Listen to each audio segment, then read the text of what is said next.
Matematikani bolaga qiziqtirib bo'lar ekanda. Xullas matematika haqiqatan super matematikada. U superligi darajasi matematika boshqa fanlarga nisbatan ancha yuqori. Ustoz, sizda kursdan oldin matematika darslaringizda eng ko'p qiynaydigan muammo nima edi? Men o'zi shunday borib dars o'tib ketsa bo'ldi deb o'ylardim o'qituvchini. Aslida unaqa emas ekan.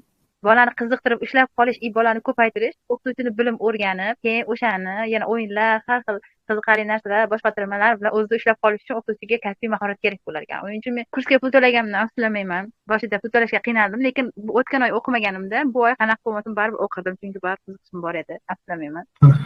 Juda yaxshi. Ustoz, ikkinchi savolga kiradigan bo'lsak, kursdan oldin, o'sha kurs davomida sizning matematika o'qitish haqida qarashingiz qanday o'zgarish bo'ldi? Ya'ni matematika kursida yoki shu matematikaga oid darslarda fikringiz qanaqa o'zgarish bo'ldi? Matematikani bolaga qiziqtirib bo'lar ekanda. U faqat misollardan yoki masalalardan iborat narsa emas ekan. Uni o'yinga bog'lab o'tsa ham bo'lar ekan yoki chizmalar bilan o'tsa ham bo'lar ekan. Xullas matematika haqiqatan super matematikada. U superligi darajasi matematika boshqa fanlarga nisbatan ancha yuqori. Juda yaxshi. Demak, oddiy misollar, quruq masalalar emas, qiziqarli qilib o'tsa bo'lar ekan degan ishonch sizda tushuncha paydo bo'ldi. Bundan xursandmiz ustoz.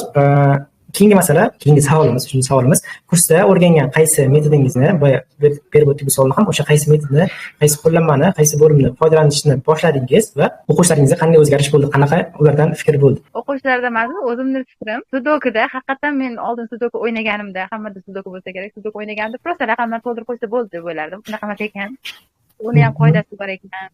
Keyin mana bu mantiqiy IQ testlar masalalarga qaraganda, buni qanaqa yechar ekan deb o'zi ham bir soat o'ylardim.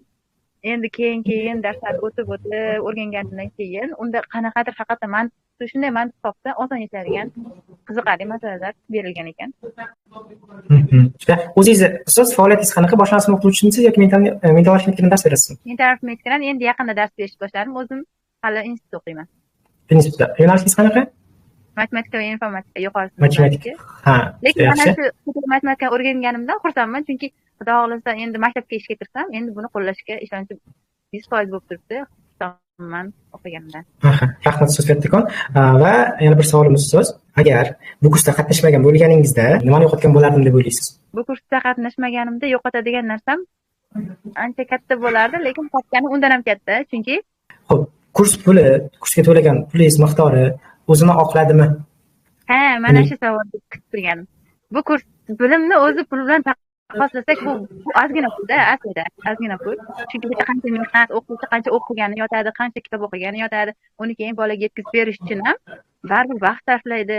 Unga qancha vaqt ketgan bo'ladi. O'shaning uchun bu pulga arziydi. Arzigandan ham arziydi desa ham bo'ladi.